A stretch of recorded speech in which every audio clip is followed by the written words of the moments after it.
Yo guys, what's up? Kembali lagi bersama gue Rai dan ronde 32 besar dari Piala Dunia baru aja selesai. Dan jujur, it's been a crazy round. Tadi pagi Argentina ngelawan Cape Verde dan jujur itu salah satu match terbaik yang pernah gue lihat dengan mata gue sendiri. I mean, dua-duanya saling ngebales-balesan gol, terus gol kedua Cape Verde, wah, itu goal of the tournament banget. Man, itu definisi R2 kotak yang perfect. Sampai Emiliano Martinez sendiri melongo, jir ngeliat bolanya terbang ke pojok kanan gawang dia, gila. Anyway, gue bakal ngebahas ronde 32-nya secara keseluruhan. Kemarin gue udah sempat bahas hari pertamanya dan beberapa match, kayak 4 match kemarin, dan gue akan lanjutin dari situ. Oke, gue rasa ronde 32 ini salah satu ronde yang paling bagus dalam sejarah Piala Dunia, di luar game-game yang boring kayak Kanada, Meksiko, atau Swiss, atau Kolombia tadi pagi juga. Menurut gue semua match bagus. Kenapa? Karena apa yang bisa ngebuat sebuah match bagus itu ada semua di semua match di ronde 32 ini. Kontroversi, comeback, gol menit akhir. Tahun ini banyak banget gol menit akhir. Dan faktor-faktor lainnya itu masih banyak lagi gitu, kayak star power-nya ataupun yang lainnya. Dan kita mulai dari Norwegia sendiri, lawan Pantai Gading. Untuk mayoritas gamenya, Pantai Gading lebih bagus daripada Norwegia. Statistik bilang gitu, dan kalau kalian nonton match juga, kalian bisa bilang Pantai Gading lebih bagus Norwegia. Tapi Norwegia yang menang match ya. Why? Karena Pantai Gading gak klinis, gak ada finishing. Sementara Norwegia yang punya Haaland dan Musa dengan hanya chance yang dikit dibandingin Pantai Gading, mereka bisa nge-convert dua chance tersebut dari gol. Apalagi gol yang Nusa itu wah indah banget dan unexpected, karena kalau kalian lihat golnya sendiri mirip kayak golnya si siapa, Lopez Cabral tadi lawan Argentina, sama-sama angle-nya sama, dari tempat yang sama juga, dari kiri juga. So, ya di match itu beneran ibaratnya lu kebobolan 4 tapi lu ngegolin 5, you still win the game. Nah, ya sini lu kebobolan 1 doang, dan itu karena satu gol mereka itu dibuat dari momen magisnya seorang Amad Diallo yang jujur di situ dia mirip banget sama Messi dribblingnya. Dan tapi peluang-peluang kayak gitu nggak happens setiap saat. Jadi Haaland dan Nusa yang bisa nge-convert 2 chance dibandingin Pantai Gading dengan Amad Diallo yang hanya bisa nge-convert gol dari sebuah momen magis gitu. Itu nggak sustainable, dan ya Norwegia menang lawan Pantai Gading. Dan jujur Haaland di match ini agak off. Dia agak off dibandingin biasanya, tapi ketika momennya ada, ketika timnya ngebutuhin dia yang cetak gol penentu untuk Norwegia. Dengan Haaland yang menjadi penentu gamenya, gue pengen nge-elaborate lagi bahwa Piala Dunia ini beneran Piala Dunia para superstar. Why? Semua bintang sepak bola sekarang performanya menggila di Piala Dunia ini. Tolkien, Haaland, Mbappe. Mbappe yang jujur lawan Swedia dia harusnya lebih banyak golnya, bisa 4 atau 5 gol. Cuman ada satu yang offside dan ada beberapa yang kena tiang, dan ya dia hanya harus settle dengan 2 gol. Terus Harry Kane yang biasanya dia yang selalu ngumpet. Tapi kali ini Harry Kane dengan Inggris yang lagi ketinggalan 1-0 dari Republik Kongo, dia step up, dia ngegolin 2 di menit 75 dan menit 86. Dia ngegolin 2, satu dari header setelah play yang bagus dari Anthony Gordon, dari cross header oleh Kane dan ngegolin. Habis itu gol kedua itu defense-nya Kongo dibuat melongo sama Kane. Habis itu dengan finishing-nya juga, kipernya juga melongo. Itu one of the best goal of this tournament, tapi nggak sebagus gol yang tadi pagi gue lihat. Tapi Harry Kane di Piala Dunia ini dia udah perform layaknya sebagai superstar gitu. Musim ini Harry Kane udah ngegolin 72 gol. Wow. Masih jauh dari rekor Messi, cuman 72 gol itu lebih banyak daripada Ronaldo yang setahu gue, seingat gue 69 gol doang paling banyak ya untuk satu musim. Untuk Harry Kane 72 gol, jujur Ballon d'Or untuk Harry Kane bisa aja. Bisa aja Ballon d'Or untuk Harry Kane. Kalau dia nge-sustain performanya nyampe final, bisa aja Inggris masuk final. Kalau dia sustain performanya dan dia ngebawa Inggris nyampe final Piala Dunia, menurut gue sah-sah aja kalau Harry Kane dapat Ballon d'Or.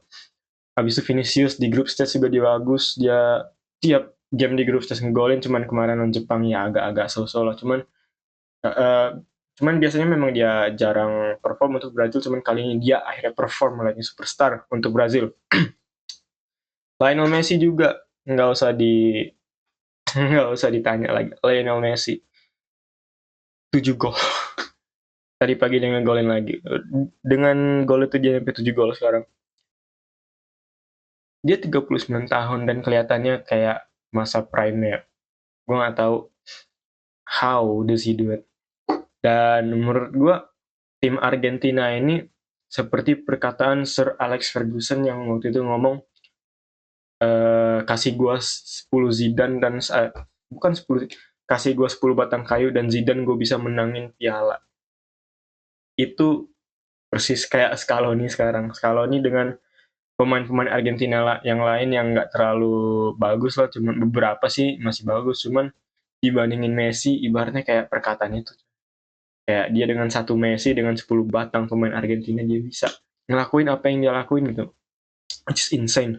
Agak langka sebenarnya untuk suatu turnamen internasional itu yang perform superstarnya. Yang biasanya perform adalah pemain-pemain bagus yang mereka bukan superstar tapi mereka pemain bagus. Ngerti kan maksud gue? Ibarat kayak Shaqiri, kayak Ochoa, kayak siapa lagi ya yang biasanya perform untuk kayak ya pokoknya yang kayak Shaqiri dan Ochoa itu yang biasanya perform kayak gitu-gitu. Cuman di Piala Dunia ini pure superstar yang perform parah.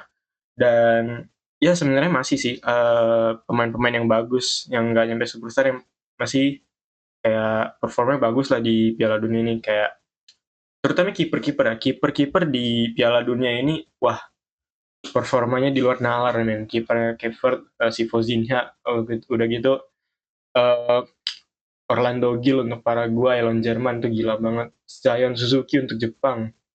Habis itu masih banyak lagi lah kipernya. Waktu itu ya Kurasau tuh juga, si Eloy Room tuh gila banget. Pokoknya kiper-kiper di Piala Dunia juga gila banget men. Udah gitu, I wanna talk about him. Johan Manzambi.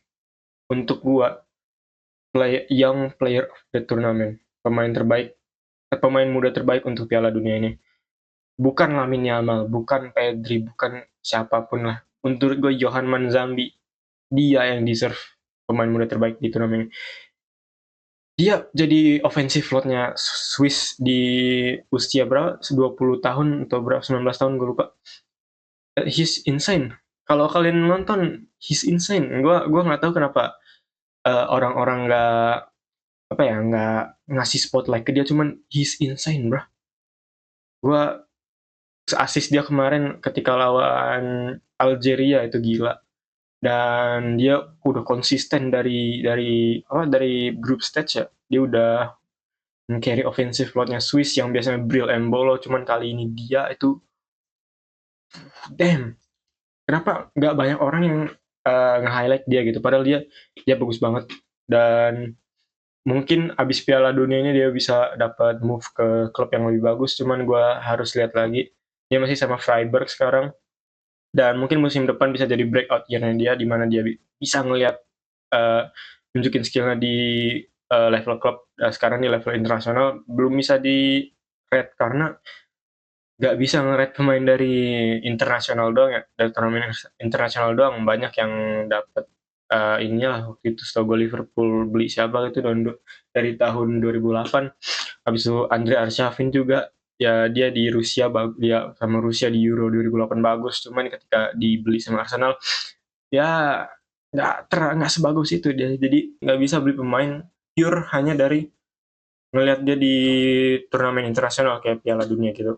Selain pemain-pemainnya yang pada perform, superstar-superstarnya yang pada perform, ronde 32 ini banyak banget drama, banget drama. Di Piala Dunia ini, di ronde 32 ini sendiri, udah ada 7 gol yang dicetak setelah menit 80. Dan salah satu game yang paling gila, Belgia lawan Senegal. Gue bakal ngomongin tim-tim dari Afrika, dia di group stage performanya bagus. In fact, cuma 1 dari 10 timnas mereka yang nggak lolos ke ronde 32 itu Tunisia, 9-nya lolos semua. Dan kalian tahu berapa yang lolos ke ronde 16 besar? Cuma 2 aja, cuma Maroko sama Mesir. Dan salah satu disappointment-nya, salah satu tim yang mengecewakannya Senegal. Senegal lawan Belgia udah dapat posisi leading 2-0 dan udah comfortable lah bahasannya dia di gamenya. Cuman ketika di menit 80-an, ketika gamenya udah pengen habis, yang dimana harusnya Senegal lebih lebih bisa kontrol, dalam waktu 2 menit lead 2-0-nya hilang. Dari 2-0 jadi 2-2 lewat gol Lukaku sama Yuri Tielemans. How? Kayak secara taktik nih, permainan yang jelek dari Senegal. Dan Belgia ngemanfaatin itu dan mereka bisa ngegolin 2 di menit akhir. Udah gitu di extra time dapet penalti, yang penaltinya agak kontroversial yang bakal gue bahas di bagian lain. Jujur di situ Senegal yang harus bisa menang, tapi malah nge-crumble. Kayak, man, you should have won. Tapi ya, kudos to Belgia. Belgia juga walaupun generasi emasnya udah habis dan bisa kelihatan di Piala Dunia ini ya kurang banget mainnya, cuman mereka masih bisa ngebuat momen-momen kayak gitu tuh masih jelas lah, itu masih ada Belgia kayak generasi emasnya gitu.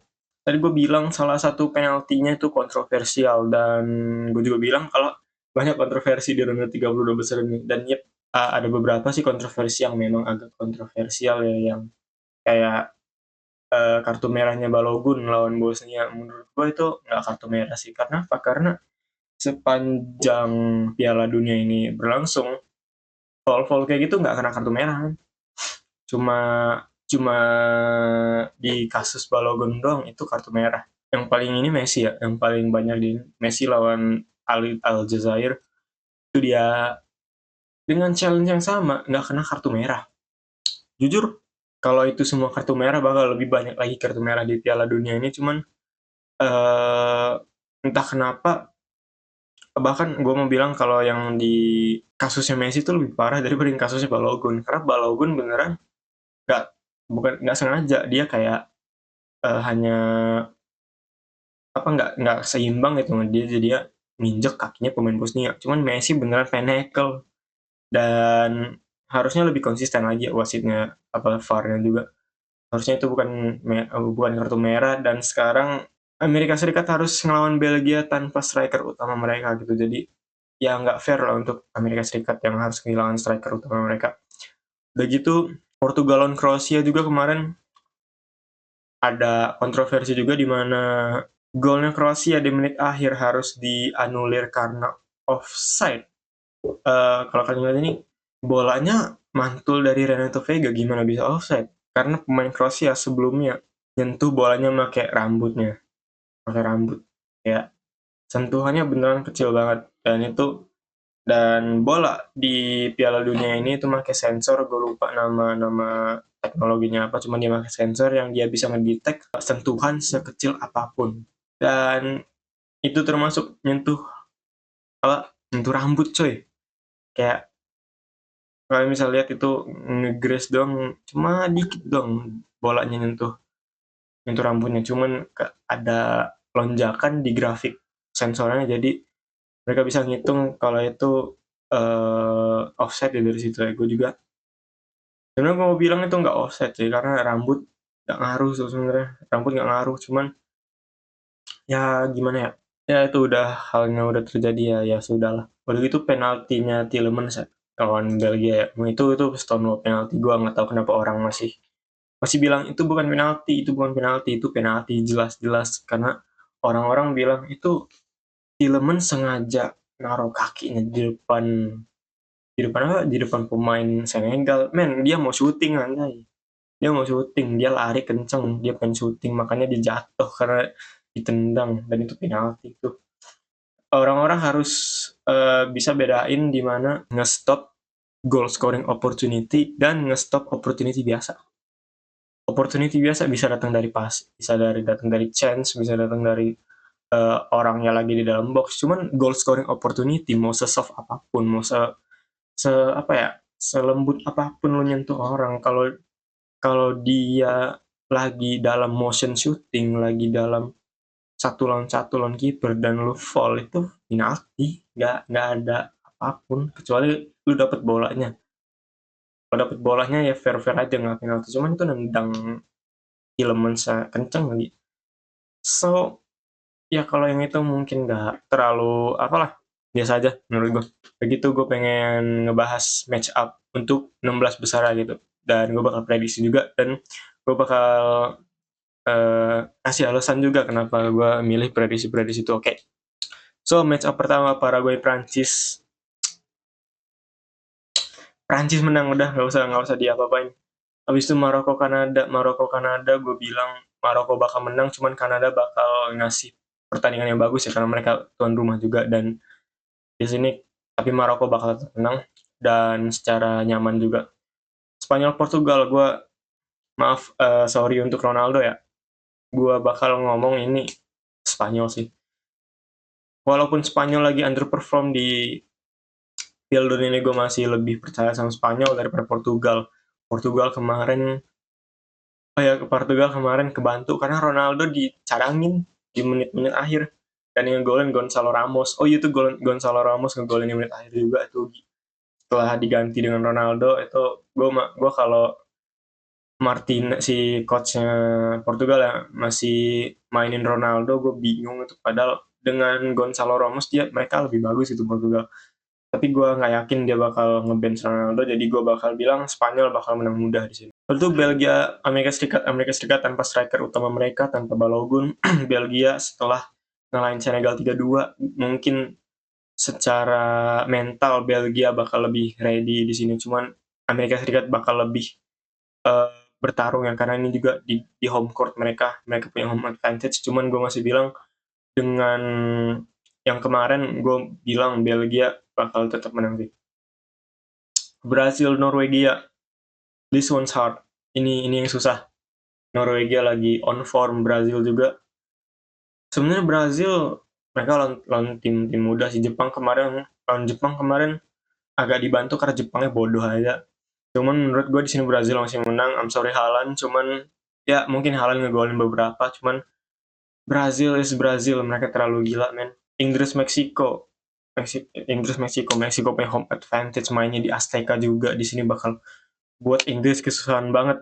Tapi menurut gue Inggris dengan Harry Kane yang lagi gila juga, menurut gue Inggris bakal menang secara comfortable, walaupun Meksiko ya gue yakin mereka ada jiwa-jiwa untuk bertarung lawan Inggris, cuman ya no, Inggris bakal menang. Habis itu Argentina kewalahan lawan Cape Verde, cuman gue bakal bilang Argentina bakal menang karena Cape Verde itu kayak anomali. Jadi mereka debutan, mereka nggak pernah kalah, sekalinya kalah lawan juara dunia, lawan Argentina. Dan ya, mereka pemainnya bagus banget. Mesir biasa aja sih, dan itu yang bakal gue bilang Argentina bakal menang di match up ini. Udah gitu Swiss Kolombia. Secara match up ini yang mungkin paling ngebosenin ya, karena dua tim yang biasa, yang dibandingin tim-tim gede nggak terlalu gede, dibanding tim kecil juga nggak terlalu kecil. Tapi menurut gue di sini karena Swiss lebih ngebuat gue Swiss lebih bagus lah kelihatannya. Gue sepanjang turnamen ini gue bakal bilang Swiss menang lawan Kolombia. Oke, mungkin itu aja yang bisa gue bahas di video ini. Dan kalau misalkan kalian enjoy konten gue kayak gini, leave a like, comment, dan subscribe. Dan tentunya komen di bawah gimana opini kalian tentang ronde 32 besar, dan mungkin bisa kasih juga opini tentang match up di 16 besar nanti. Gue bakal balas satu kalau bisa. Oke, mungkin itu aja untuk video kali ini. Gua Ray dan see ya.